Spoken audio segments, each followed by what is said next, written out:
اب میرے بھائی اگلا ہمارا مسئلہ یہ ہے کہ استخارہ کس سے کروائیں گے؟ جی میرے بھائیوں، خود کریں گے تو وہ بیچارے جو استخارے کے لیے بیٹھے ہوئے ہیں ان کی روزی کا بندوبست کون کرے گا؟ جی اللہ دے گا، انشاءاللہ دے گا اللہ. تو ان کو حوصلہ رکھنا چاہیے، ڈرنا نہیں چاہیے. نبی علیہ الصلوۃ والسلام نے جب استخارہ کرنے کے بارے میں بتایا تو آپ نے یہ نہیں کہا کہ صحابہ کرام سے کہ استخارے کے لیے میرے پاس آؤ. صحابہ کرام سے کہا جب تم میں سے کوئی استخارہ کرنا چاہے تو اس انداز سے استخارہ کرے. اور کسی صحیح حدیث سے ثابت نہیں ہے کہ کبھی بھی کوئی صحابی نبی علیہ الصلوۃ والسلام کے پاس آئے ہوں کہ آپ میرے لیے استخارہ کر دیں. نبی علیہ الصلوۃ والسلام سے بہتر استخارہ کرنے والا کون ہوگا؟ آپ سے زیادہ استخارہ کے آداب جاننے والا کون ہوگا؟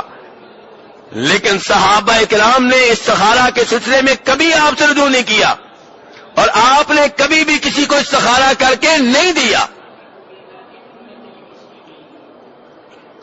تو میرے بھائیوں، ہر ایک کو دعائے استخارہ زبانی یاد کرنی چاہیے. جب تک زبانی یاد نہیں کرتے اس وقت تک کتاب سے دیکھ کر آپ یہ پڑھ سکتے ہیں. اور دعاؤں کی کتاب کا نام کیا ہے؟ جی حصن المسلم. کیا نام ہے؟ حصن المسلم. 2-3 ریال کی آتی ہے، روزانہ یہ بتاتا ہوں تقریباً. یہ خریدی ہے میرے بھائیوں، 5 کی ہے. جی بھائی کہتے ہیں 5 کی ہے. تو بہرحال 5 ریال کی بھی ہے تو کچھ زیادہ قیمت نہیں ہے.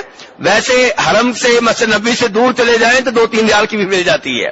بہرحال کہنے کا مطلب یہ ہے میرے بھائیوں، یہ کتاب لیں جس میں دعائیں ہیں نبی علیہ الصلوۃ والسلام کی بتائی ہوئی اور حوالے کے ساتھ. اس میں دعائے استخارہ بھی آپ کو ملے گی. تو جناب جابر بن عبداللہ رضی اللہ تعالی عنہما کہتے ہیں، کون سے صحابی روایت کر رہے ہیں جی؟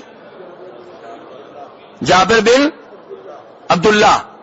یہ آپ کو انشاءاللہ احادیث کا حافظ بنانا ہے.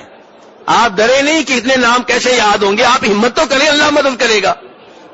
تو استخارے والی حدیث نبی علیہ الصلوۃ والسلام سے نقل کرنے والے صحابی کا نام کیا ہے؟ جابر بن عبداللہ رضی اللہ تعالی عنہما. اللہ ان سے بھی راضی ہو، ان کے والد گرامی سے بھی راضی ہو.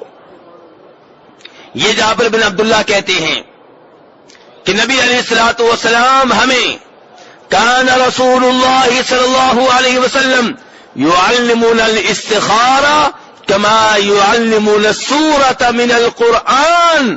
آپ ہمیں دعائے استخارہ ایسے سکھاتے تھے جیسے قرآن پاک کی سورت سکھاتے تھے.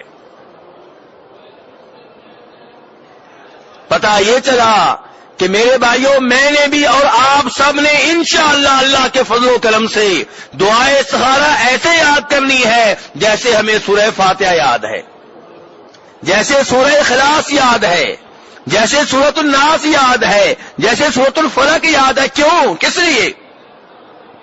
اس لیے کہ جیسے فاتحہ ایک دن میں ہر نماز کی حرکت میں ہم پڑھتے ہیں تو ہمیں اچھی طرح یاد ہو گئی ہے، استخارے کی بھی قدم قدم پہ ضرورت ہے.